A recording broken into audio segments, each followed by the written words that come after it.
What's up, everybody? Welcome to Inside the Game, your one source for everything cool in video games. Now, you can always be a part of our show by going to insidethegame.ca or joining our Discord, where you can submit your clip and end off our show. Now, we've got a wicked show this week, lots of reviews, news is here, and we've got one of the biggest discussions this year: Xbox Series X versus PlayStation 5 launch titles. It's the battle of the launch. Which one's gonna win? Well, you're gonna have to watch the show and find out. But you know how we get things started? Here it is. It's the Inside Scoop.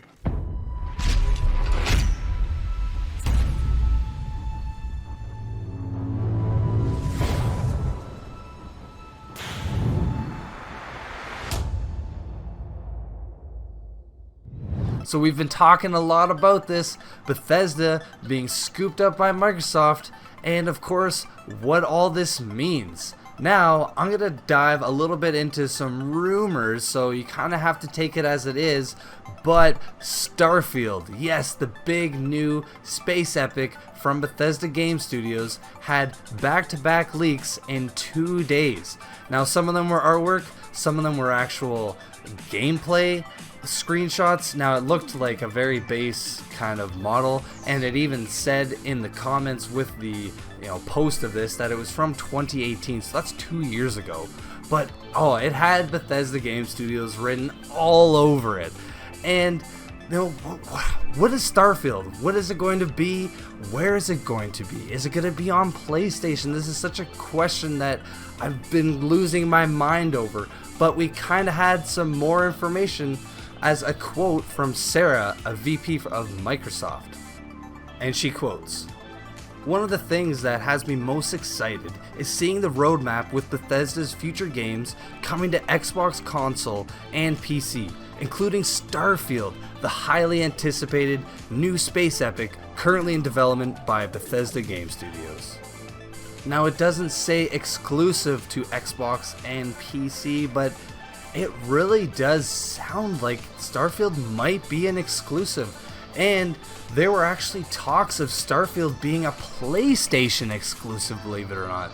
So I could maybe see Xbox kind of scooping in there and making sure that it's a PC and Xbox exclusive. Now, let me know what you think. I cannot wait to find out more information about this. We heard that it's coming out in 2021. What does this mean? The fall, the classic Bethesda timeline? Or will it be an early approach so it's in the launch window? Not likely. But anyways, let me know what you guys think. I'm looking forward to Starfield, and I'll keep you up to date with all the info on that.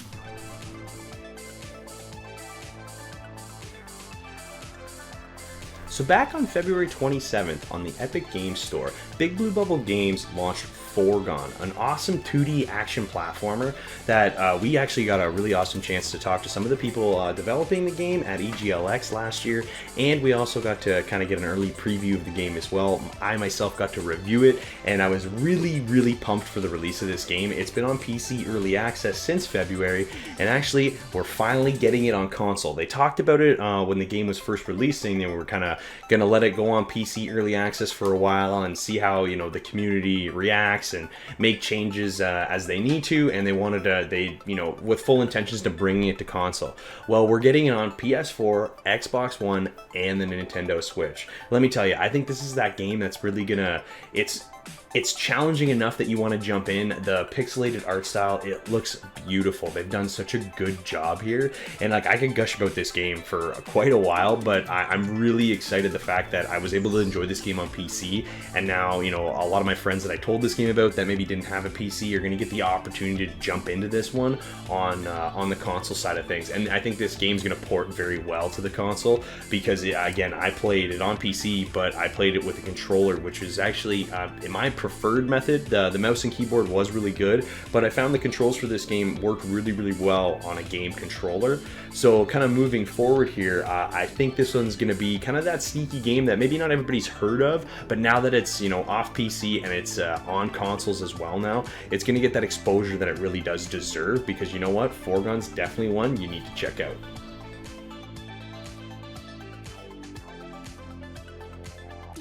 Well, we all watched the PlayStation 5 event, and with that reveal, we saw the actual release date of when we could, or potentially, be getting the next PlayStation. Well, PlayStation 5 pre-orders were announced as well. With that was a huge debacle. We were told we'd be getting them one day to actually be released by outlets the night before. And while unfortunately, things just keep getting worse, as now some pre-orders aren't going to be able to get met by the retailers, and those who pre-ordered may have to wait until 2021 to get their PlayStation 5. Over on one of the GameStop websites, they actually had a post go live. PlayStation 5 pre-order update. Thanks for reserving your place in the queue for the PlayStation 5. We know you want to get your hands on the console as soon as possible, but unfortunately, due to circumstances out of our control, we've now got confirmation that we won't be able to fulfill your pre-order until 2021. If you choose to hold your current place in the queue, it will ensure that you will get a console once they become available in future waves. Once we have any more information, we will let you know when you can expect to receive your console. We're all excited for next-gen consoles, without a doubt, but to have this bit of news, I know there's always a bit of a scarce release date when it comes to getting some of these new consoles. We're all hyped to get them, but sometimes we're not able to get them right away. But waiting until 2021? That's an issue. Whether that is COVID involved at all, we don't really know. But we've reached out to PlayStation for further details, and we'll keep you updated once we hear more.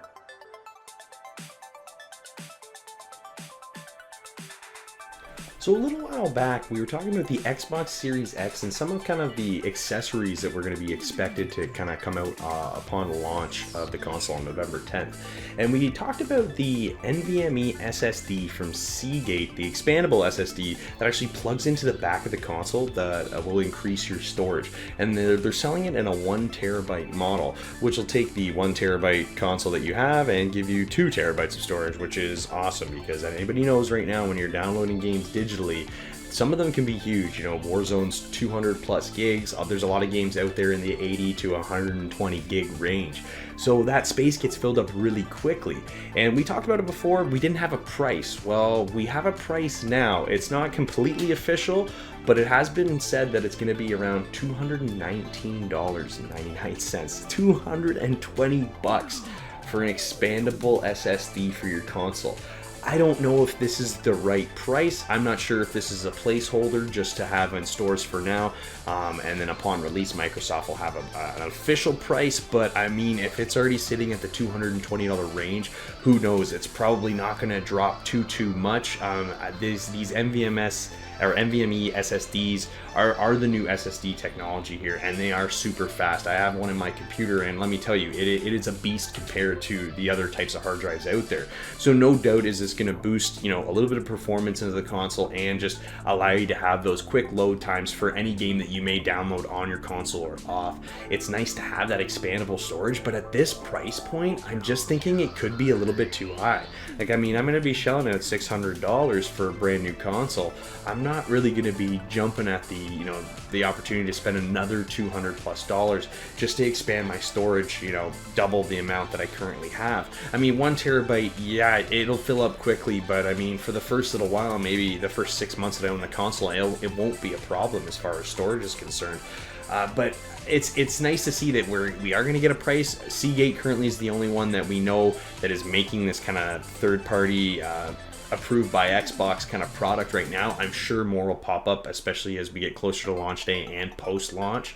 So Seagate's, you know, they're holding the market right now, but at that price, I'm sure there's people that are willing to undercut that. So it's going to be interesting to see what kind of third parties companies are going to come out and have a different version of this at maybe more affordable price, whether it's at the sacrifice of speeds or actual storage size.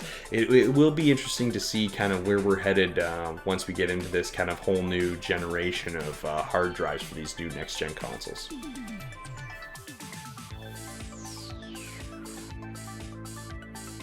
Well, it's not long now until the release of one of the most anticipated games of this year. CD Projekt's Red Cyberpunk 2077 will be released on November the 19th. Like most games, it's had its fair share of delays, but it looks promising it will be released on this date, as it's been known that the team is working 6 days a week to iron out the wrinkles. Everyone at ITG is looking forward to playing this game as it looks absolutely amazing.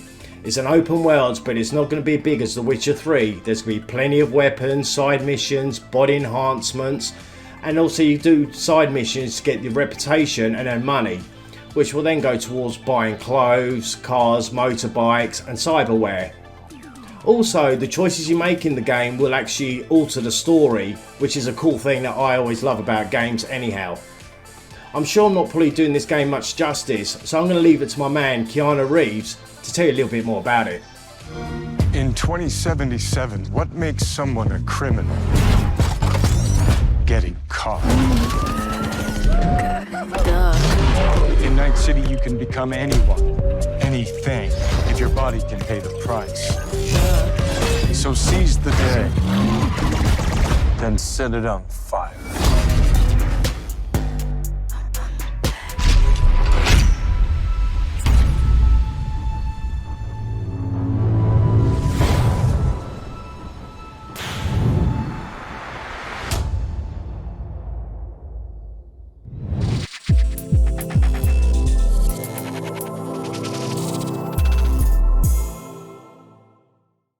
Alright, Adam, this week we're flying off the top ropes in WWE 2K Battlegrounds.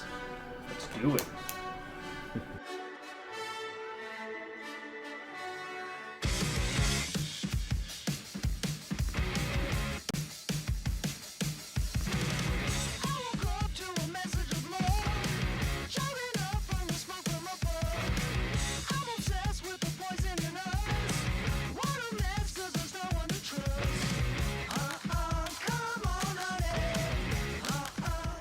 Adam, this week we got a pretty cool opportunity to check out WWE 2K Battlegrounds.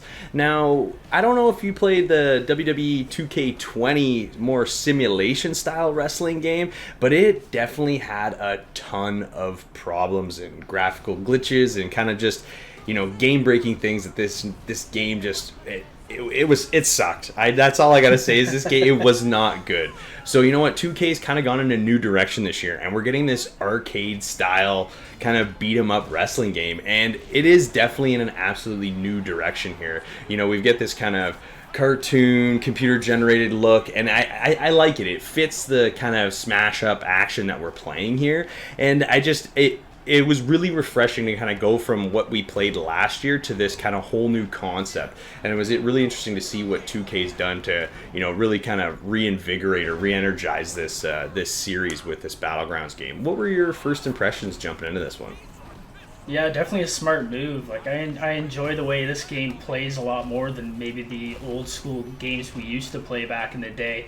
It's not as blocky. It plays a lot more smooth. There's definitely still some of the graphical errors when you get a lot of your power-ups or all the moves going, or when there's like 5 people in the ring at once. Yeah.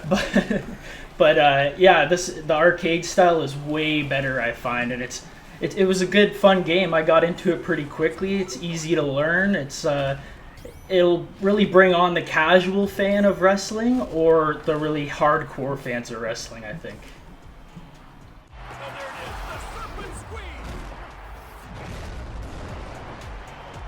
We got a lot of game modes in this one, Adam, and we kind of split off in this and kind of, you know, conquer and divide, you know, that way.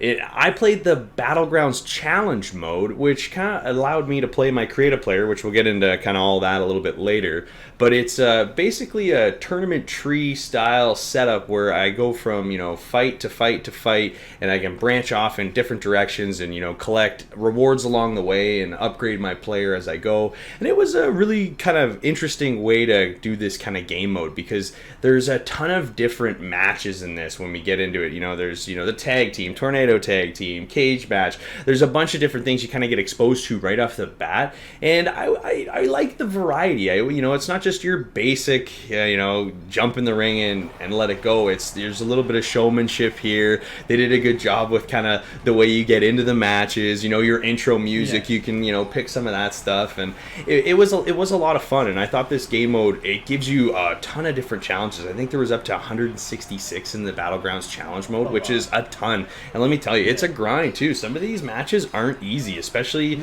some of the tag team matches. And I mean, I'm not a huge wrestling fan, especially when it comes to the rules and regulations of how some of these matches go. So there is a bit of a learning curve there if you're not familiar with how some of the matches are played. So I played the Battlegrounds mode. I know you jumped into campaign. What was that all about? The campaign mode is really what hooked me. Again, it was like 160 different fights. It's kind of like a tree. Stone Cold Steve Austin basically it gets you on his team, and you're going from city to city. You go to Scotland, Mexico, all the way to WrestleMania. He basically takes you all the way to WrestleMania, and every place you're fighting as a different fighter. So you don't get to play as your creative player, which is a little disappointing, but you get to play as a different variety of guys. So you've got your high flyers, you got your power guys, your brawlers. You get to kind of dip into all that, and you can either do the linear path where you can just kind of get through it pretty quickly, or you can branch off where you fight and do like a fatal 4-way or a Royal Rumble, and then you end up getting to those power-ups or unlocking different characters along the way. So it was a lot of fun. I really enjoyed that part of the game for sure. Those are kind of the main game modes in this, but there's also online tournaments. There's exhibitions, whether it's men's or women's. Like you said, there's fatal 4-ways, steel cage matches, triple threat teams, tag teams, tornado tag teams. Like there's a ton of different game modes that you can play in this. And there's also the online that we played, you and I and the guys. And it was a lot of fun. I think we had a good time playing it, because that is the style of this game. You play it with your friends, you jump in, it's that arcadey fun. But it was a little disappointing, to be honest, with the multiplayer, because we jumped in and I was the party leader, and I got to select you guys to come into the lobby, but it doesn't even tell me who it is that's in the lobby with me, and it says you guys are connected, but I don't know who it is, and it doesn't really display what the game mode is that we're playing or explain anything about the game mode. So we caught ourselves a couple times in the middle of a match where we were actually outside of the ring for too long, and the match just ended, and all four of us not being wrestling pros at all, we had no idea what was going on. So it kind of sucked not to have that complete sense of I can't just jump in and play this multiplayer with my friends. Maybe I have to play the campaign a little bit to learn some of those the game modes or the match styles. So that to me was slightly disappointing, but I mean overall I think we still had kind of a lot of fun playing the online. Yeah, for sure. It definitely is a lot of fun online, and I like how the battlegrounds are their own thing entirely, because you're playing at these different places, but it's not just your normal wrestling ring. You've got rings that are collapsing. You've got fire everywhere, electrocuting. The fences electrify. At one point, you can pick up someone and throw them out of the ring in Florida into an alligator's mouth. So the battleground part of it's really cool as well. Yeah, and you know what? You actually get the opportunity to create your own battlegrounds along with creating your own player. But on the battlegrounds ends of things, you can actually just jump in quickly and create kind of your own ring with your own environment. There's a lot of different choices available, and you can actually kind of whip one up pretty quickly. You have custom entrance music, custom pyrotechnics, smoke, like everything you can think of that wrestling has, you could definitely kind of create in this, and it does all have that, kind of cartoony look to it, and they do a good job, and overall it actually looks really, really good. Definitely. And then when you get into the creative player side of things, there was a ton of creation options here. Like I couldn't believe how in depth you can kind of go in with creating your player. And I mean, it was cool because you kind of touched on earlier, there's a bunch of different classes you kind of base your build off of, and you kind of get a couple different profiles, so you can do a bunch of different builds with characters and kind of see what fighting style you tend to like the most. I personally like the brawler because his specialty is weapons, so he can grab a motorcycle out of thin air and hit somebody with it. Like that's what this kind of game is, and that's I think really where the fun comes into it, because it's just so over the top. It's hard not to laugh the entire time. Like when we were playing the other night, I think all of us were just like, my stomach was hurting because we were laughing so hard, because it's so wild, right? It's definitely a good time. So to go along with the huge amount of game modes we got in this game, we also have a massive roster of wrestlers, and I'm talking about wrestlers from present day all the way back to the Andre the Giants, the Hulk Hogan's, the Samoa Joes, the Sergeant Slaughters. Like there's so many characters you can choose from and unlock in this game. And as you play through the game, you collect two currencies. You collect bucks and golden bucks, and it's kind of an interesting system here that I don't. You get them as you go through, as you experience, and then you have the option to use one or the other to purchase items in the game, because there are a lot of microtransactions here, which is also a bit of a hindrance. We didn't touch on it too much, but it's definitely kind of in your face throughout the menus when you go through this a little bit. But to get away from that a little bit, it's nice that the roster is kind of laid out there right in front of you. You can see all the characters you have, and you can also kind of filter through the different abilities or the different character types, and kind of see if you're looking for a certain type and kind of go from there. But the cool part I thought is that ones you don't have unlocked are in like blister packs. Like they come as like action figures, and they're standing there and they're banging on the plastic and they want to get out. Like it's just kind of a cool kind of funny little thing to see as you're kind of going through the store. And it was interesting to be able to use both currencies to purchase some of these players. Like I jumped in and I was able to collect enough, and I've got Hulk Hogan now, which is pretty awesome because he's one of my favorites, if I gotta be honest here. So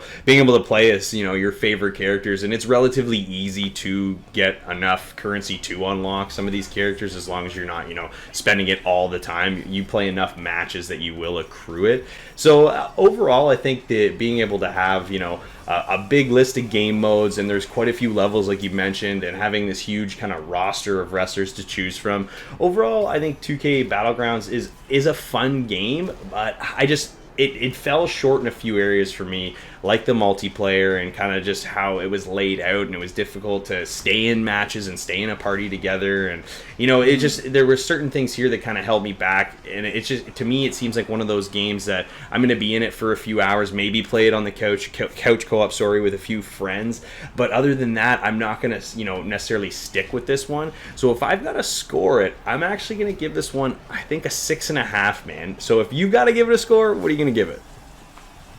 If this is the path they're going to take for the future games, where they're going to stay that arcade style and that that fun, quick pace, I'm hoping that's the way they keep going. So I'm going to give it a 7.5.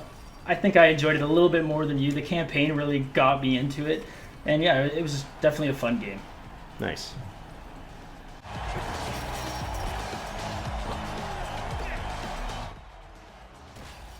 A refreshingly fun take on the classic wrestling game experience. Some will enjoy the vast amount of game modes, but others may find it tough to stick with this one for more than a couple hours.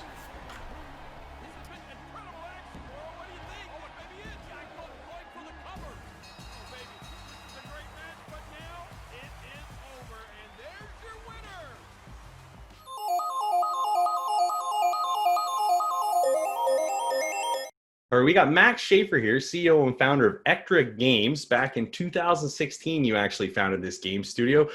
Before we kind of get into what you're working on now, what was it like, starting up your own studio? Well, it's a challenge to start from nothing, and jump right into making a sequel for a beloved franchise.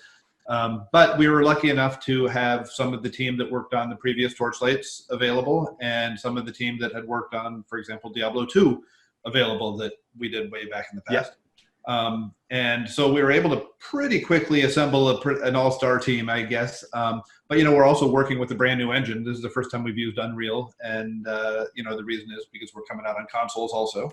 So it was pretty challenging to get it going, but we found a lot of really good quality people early on, and got off to a pretty good start. I would say that maybe the last 6 months have been more challenging than the first 6 months. Yeah, no, I have no doubt about that. So this is actually, Torchlight 3 is the studio's first project since you guys were founded, I believe? Yes, correct. We were founded specifically to make this game. Okay, awesome. I'm huge into Torchlight 2, so I was really excited once I heard this game was coming out. So definitely when I got the opportunity to pick your brain about this, I was super excited. So, kind of at that, as far as I know we're kind of in a weird time right now with the pandemic and everything, so I'm sure things have been difficult on your guys' end. So as far as kind of your day-to-day, what do you kind of do right now as far as, because we know the game's in early access right now, so I'm sure you guys are pretty busy with making changes as we kind of go along here. Yeah, so we did early access kind of as a very serious exercise to get it in front of people and make meaningful changes before it comes out, and that's sort of a kiss-curse scenario, because you got to get a raw, unfinished game in front of people to get their input to be able to make the changes. And, so we've spent basically the first part of early access putting it in front of people, listening to their suggestions, and we've made 3 major updates that were profound, big system changes in the game based entirely on the input of the community. So those 3 updates now are out, and we are basically in the stages now where the game is functionally complete. We are doing tuning changes and quality of life fixes and bug fixes like crazy from now until when we ship. Okay. All right. So yeah, this, like you said, this is the busy time, right? This is where you guys are kind of cleaning up all the loose ends and that type of stuff, right? Yes, exactly. And there's a lot, and tuning is, for example, is something that's going to go on right till the day we ship, and there'll be a patch maybe waiting for you day one that has the latest iteration of the monster curves and the damage and all of that in the skill tuning. That's sort of one of those eternal things.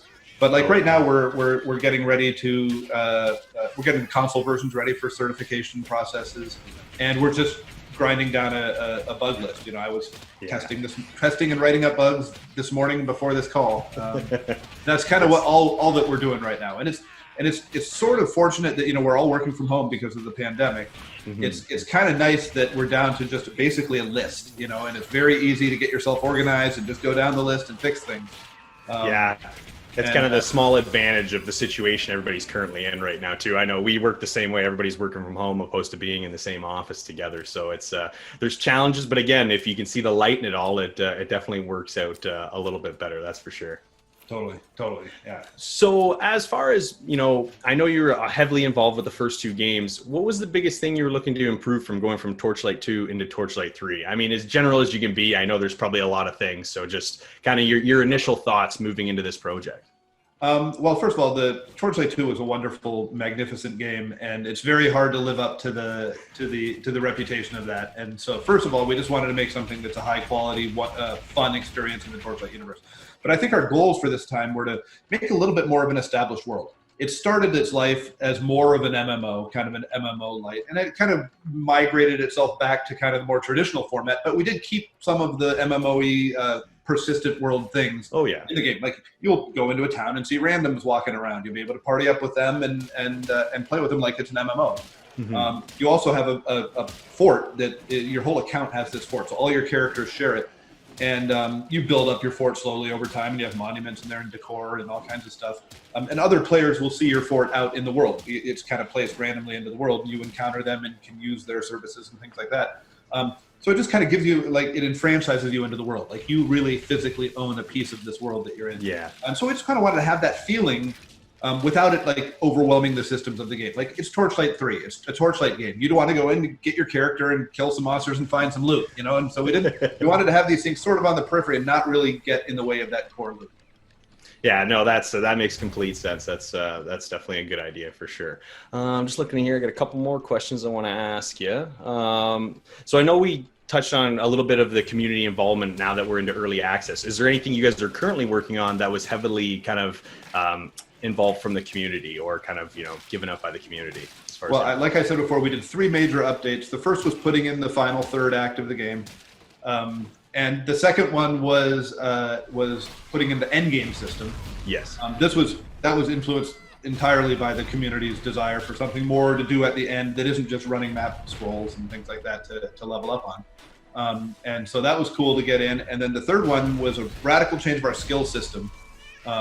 And people said, we don't have enough skills. Now, they had a lot of skills in the game, but they were kind of buried in different systems later in the game. So we did this relic update where it's like a subclass now. You pick it when you make your character. You get 3 big full skill trees right from the beginning to go with, and infinite number of crazy builds you can make from that. And that was, again, just based on our people saying, hey, we need to open up the game, start a character, and see a big array of skills that I can invest into and plan out in advance. So it's more in our face now, at least when we hop on initially. Now we can kind of tailor right from the beginning without kind of digging through. So I know what you mean. You're kind of digging through before to find some of these skills in the past games. And I mean, by no means was it, cumbersome, but again, it's nice to have it out there displayed for you, right? Yeah, we made a miscalculation here, and this is why you do early access, because you find out what you did wrong and you can fix it. We made a miscalculation that there was too much going on early in the game with your skill trees and then this relic system, which is a kind of a new concept. So we put it later into the game. So you're an hour into the game or two before you even see this thing. So you're playing the whole time thinking all I've got is these little two skill trees. Yeah. And so now, you can plan out your character in advance, just seeing them all up in front. And the other skill component that was also hidden even further into the game was the reliquarium, which is when you find a legendarium. I'm sorry. You find your legendary items. You can isolate the affixes off those legendary items and use them forever, even after you've stopped using the item. In a little skill palette that you get up to 3 passive skills. You can pick from over 100 different hand-tuned affixes for legendary things. And that was another one that was kind of buried way back. So now you at least see that up front too. So you can say, here's how I'm going to plan out my character before I even started. And that was definitely 100% based on community feedback. And so now that we're done with all the big content things, though, we're down to getting tuning feedback from players, because we're busy doing things and fixing things at breakneck speed. We kind of don't really have the ability to be testing between level 30 and 45 to see if it's become a little bit of a grind or this build is overpowered and underpowered. We need the community for that, just to get the hours of play in and hours of testing. And so we're just doing constant, in addition to just regular bug fixing and quality of life stuff, we're doing constant retuning of the curves and of different skills and that sort of thing. And again, we're not doing that we're doing that some of it based on our own play, but a lot of it based on what we're hearing from the community. And as being a part of the community, I appreciate hearing that, because this is one of those games, like I said, I really enjoyed the second one, and knowing coming into the third one here that you guys are putting that much community involvement into fixing this game or getting it ready for launch. It's that peace of mind as a gamer we like to hear, right? So we definitely appreciate it. So we're on the gamer side of things. Before we kind of finish things up here, is there a particular class of character that you like to jump into when you're playing this game? You know what? It has changed over the course of the game, and with each new tuning iteration, it kind of changes. I definitely lean more toward the Forged and the Railmaster, just because they're more unique classes that have some attributes of them that are completely different than any previous ARPG. We have a mage character class, the Dust Mage, and a Sharpshooter, which are kind of more typical mage and ranged character classes. They have their own quirks and things, but they're not as unique as the Forged and the Railmaster. So that's kind of what I lean into. But we also have made some really cool changes to the dynamics of the Sharpshooter and Dust Mage right now. It's really fun to play too. But I think when the game ships and we do our final wipe of everything and we're all actually starting for reals, I'm going to probably go with Forged.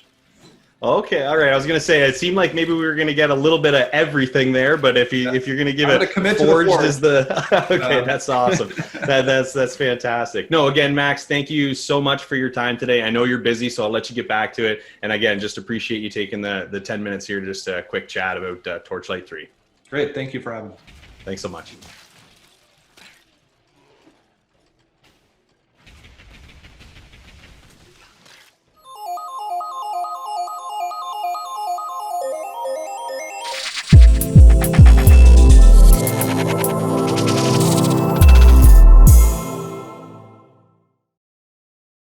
Hey everybody, my name's Adam. I'm here with a pretty intense first-person adventure game called The Suicide of Rachel Foster. Check it out. I had no idea I would have to come back here. The storm is dying down. You'll be able to leave soon and go back to your life. The day that the body was discovered, she was 9 weeks pregnant.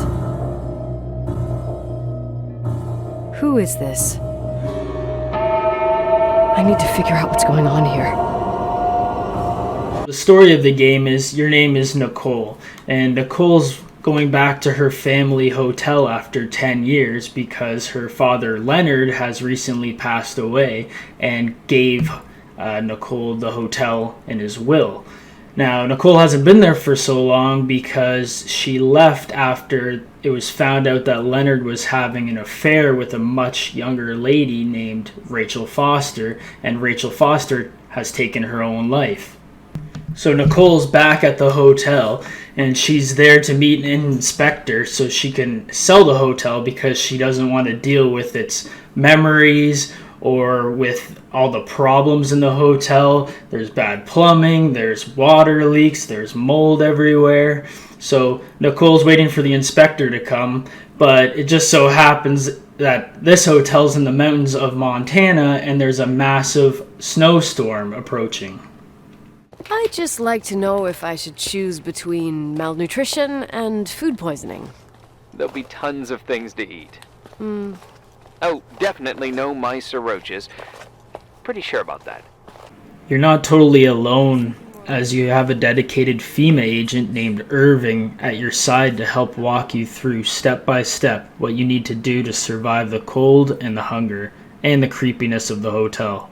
The knowledgeable Irving has you running around throughout the hotel, completing tasks like turning the water back on, turning the generator on, or doing your own inspection as the hotel's terrible conditions worsen in the storm.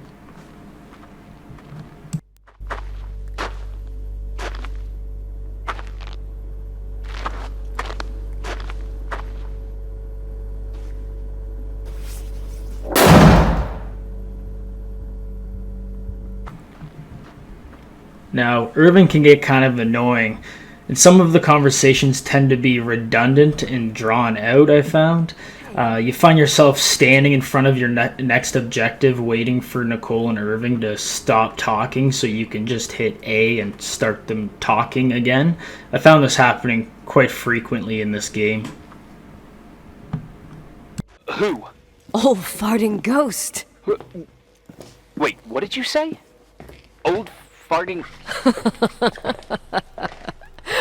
I used to hide down there with hotel guest kids and wait for old farting ghost to come and get us. Farting... the furnace? Yeah. When Leonard found out, he almost choked laughing. Your father laughed about stuff like that? Yeah. Well, that's long gone. The style of this game is one that I haven't played a lot of personally, but I did like the art style of it. It looked definitely good, and the shadows and just the overall sound. That's what really gets you, is the sounds. If you're playing this game at nighttime by yourself with the sound turned up, it's definitely going to give you a few frights with just the storm outside, or using certain props, like say at one point you're using an old school camera where the flash is the only thing that you can use as a light source. So you're walking down the creaking hallway, letting the flash bulb go off, and you're just kind of intimidated to take that next step. And that's where this game, where you'll find the entertainment in it, for sure.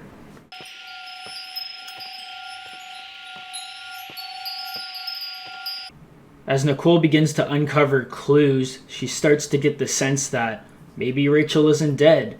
Maybe her dad isn't the saint she thought he was. There's a lot of questions to be answered, and as you unlock different passageways, different doors, you start to unravel the secrets of the hotel and of the past. Overall, I did have fun playing this game. It did take a while to get your bearings. I found the map kind of difficult to use and follow in certain areas, but in no means is it a difficult mystery adventure game.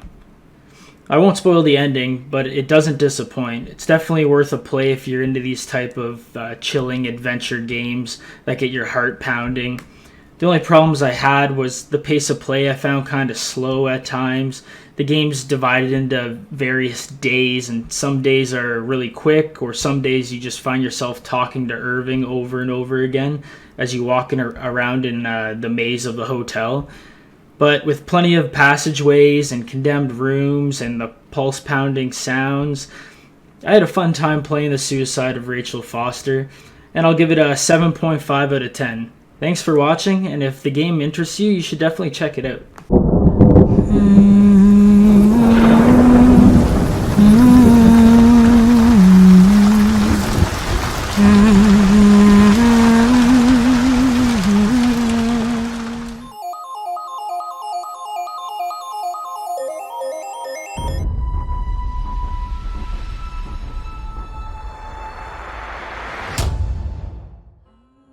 Hey everybody, I am here with Chads from Donkey Crew talking about Last Oasis that is out now in early access on Steam. Chads, thanks for joining me. And for those who don't know what Last Oasis is, can you just give them the rundown of what they're missing out on?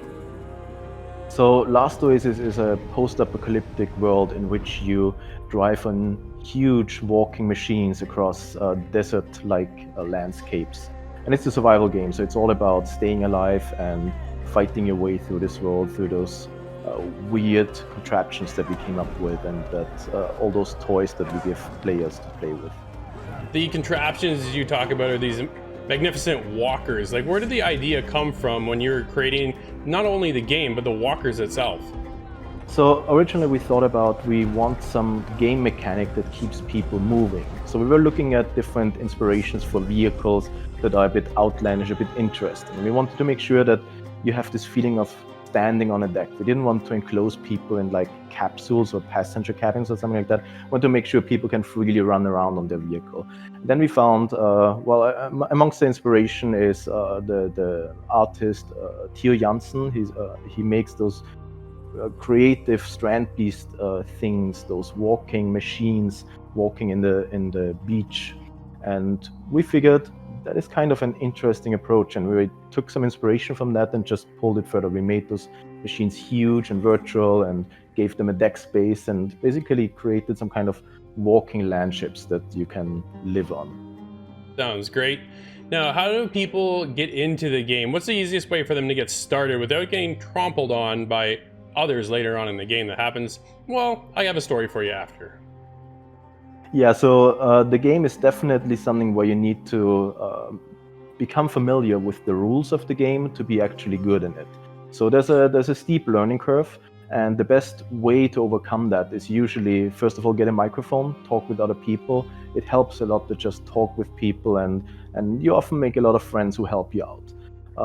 But apart from that, I think the most important thing is you need to have in your mind a kind of risk-reward calculation. You need to consider, what can I risk to bring into the map and what should I rather not take into the map. So you always need to be very careful about what you actually bring into the world. Yeah, I went out with my mollusk walker, and unfortunately I didn't make it out with my walker. I got nailed by a stampede of another team that came in, harpooned my walker, Chads, and absolutely destroyed it to pieces, leaving me desolated in another location and just empty-handed. Yes, that can happen, but you can basically work around that in multiple ways, like get better weapons, get more crew members, get friends to play with, or just try to talk and befriend them. Doesn't work always, but sometimes it works. Sometimes. Do you recommend going out on your own then? Or if you do go out on your own, just kind of keep it small?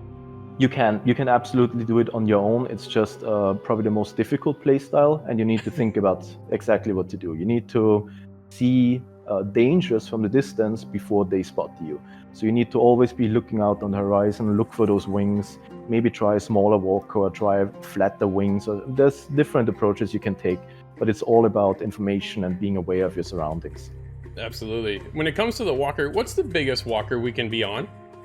So the biggest walker is up to like 70 meters. It's this huge walking landship that has a ton of inventory space and deck space for all your crew.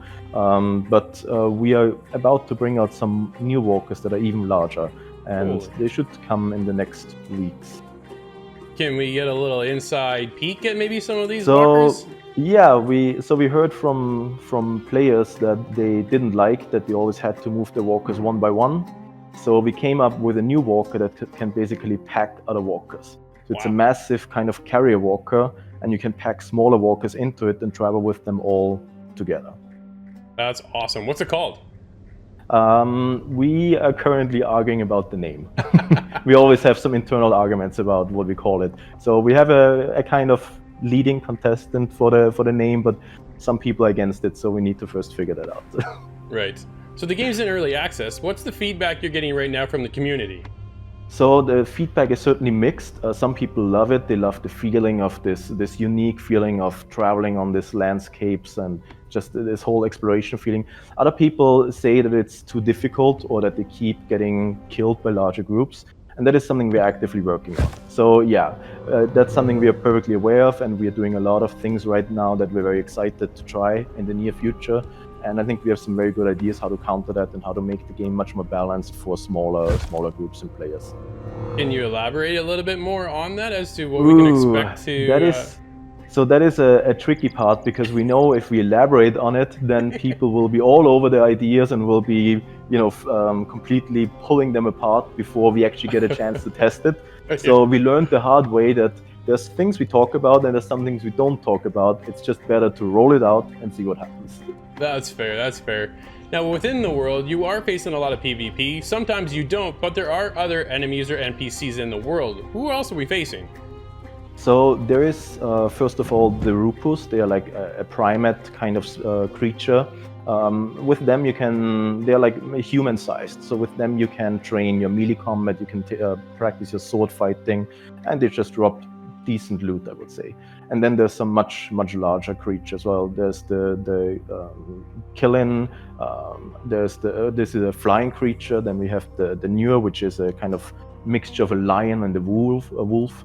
And then we have the Occam, which is this huge, massive crab-like creature that is just, well, most likely going to ruin your day. And we still have a few more creatures already being in production that we also want to bring out in the near future. And there are some really interesting ones in there. Can you talk about your updating schedule, what that's like, and what kind of... What tasks are you faced with now that things are kind of changed too? Because of COVID now, things have obviously been a little bit different when it comes to producing a game and having your studio kind of on hand. Has that changed and affected your game at all? Well, yes, of course. I mean, the whole COVID situation fell right into our release, so it was a lot of complicated and difficult things at the same time. But it feels now we got the hang of it.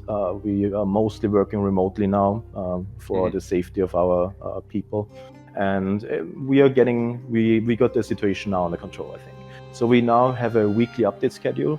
And every week we try to release a feature where we think it can help the game in one way or another. Those are very different directions, but we always have some kind of, we have a kind of vision where we want the game to be, and we want to bring out a feature every week that brings the game closer to that vision.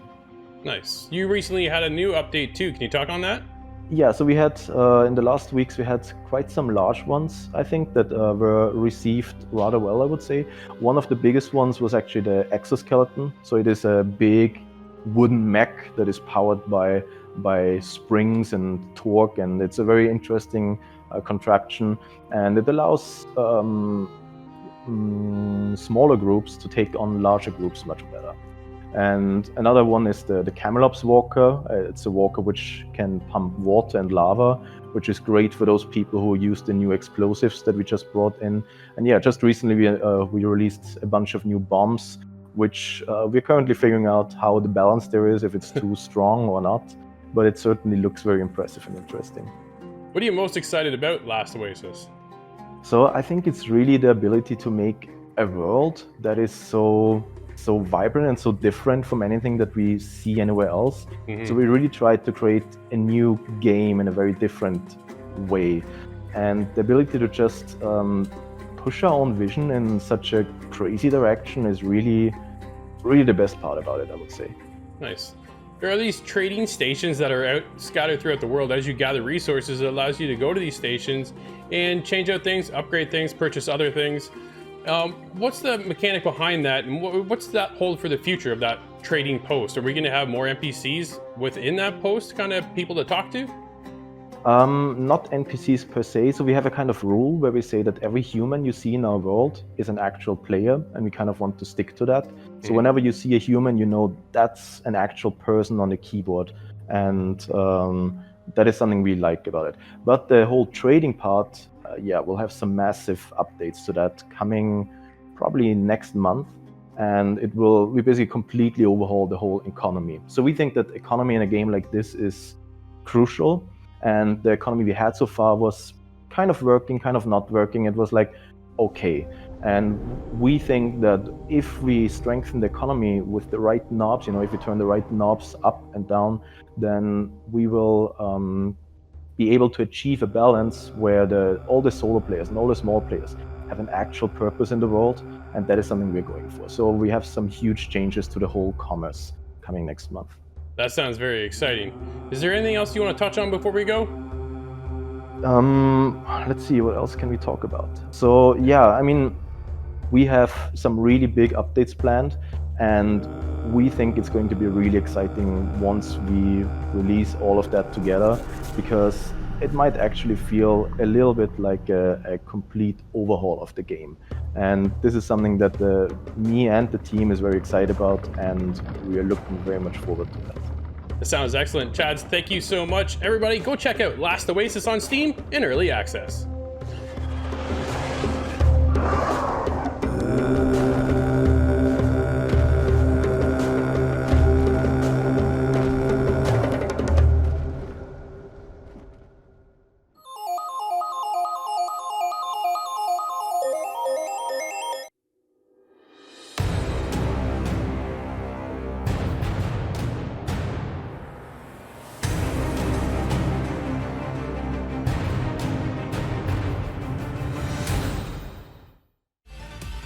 What's the technician class? Any idea? No, that's not the one I was gonna say that's a nope. Man. Or the powerhouse. No idea. Haven't played as that yet. Rhonda looks frightening, dude. That lady looks scary. That doesn't look like a lady at all. Looks like a dude with makeup. Seriously, I'm just saying. I'm just saying. Just calling how I see it. Straight shooter. Yeah, I don't think they did a very good job on that one. No. Each power-up has 3 levels. I didn't know that. Use V-Bucks to level them up. Yeah, V-Bucks. International currency, V-Bucks. If only it was an epic game. Yeah, you played any COD Season 6 yet? No, I haven't actually. Gotta get on that, bro. What? You just belly flopped right out the ring! Oh. Uh-oh. Who's on my team? I don't even. There is no team in this one. Whoa! Oh! Get out of here! Oh! Nope. I know. I'm trying to grab the other person. Oh! I got caught in the middle of that one. Get me out of here! Get me out of here! Get me out of here! Get me out of here! Nope. Oh, I thought I had to counter for a second. Who is that?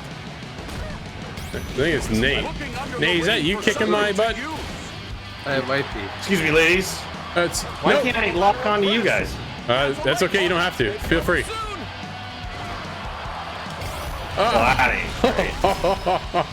Is that you, Adam? Come on. Gotcha. Oh. Wham. Doesn't count you down there, dude. Oh man, it wouldn't. Yeah, I got locked on. Oh no. Oh, got hammered. How do you get that? LB. Oh, it is right stick. You just have to click hard. Now I see. Right stick? Oh, okay, gotcha. Yeah, click in the right stick. You'll see a little icon pop over there. Oh no! I didn't hear that. Oh, come on! It'll Really? pop. The icon will pop over the head. I would like show you. Your head. Oh. Nope. Not interested in that maneuver. Headbutt. Oh, good one. I don't like that maneuver.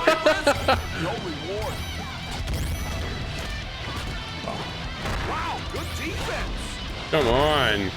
It won't let me switch. Get out of here! My hammer. Oh. Nice. Oh, you're back in. I thought I had you. Oh! Oh, I see a butt cheek. That's true. Oh, the bulldozer. The chair. Ow. Oh, okay, Oh, alright. nice. What is this third party crap? I just third party you so bad. Oh yeah, I know. Well, trust me, I was experiencing all of that. Come on, stand up, get up.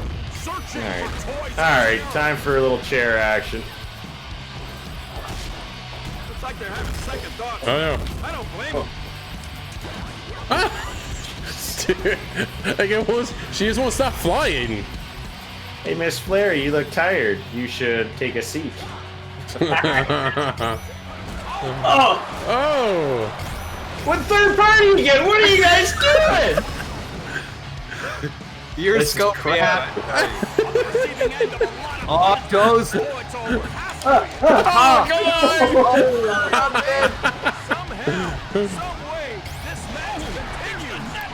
No! Where am I right now? I'm just pounding. Oh! Yikes. Look at the crowd. They're going crazy. Hey, an Irish whip. Oh. Ah, really? Yeah, yeah. Yep.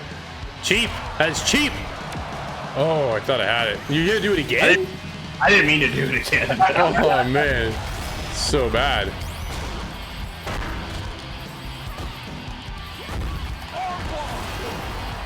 Oh no.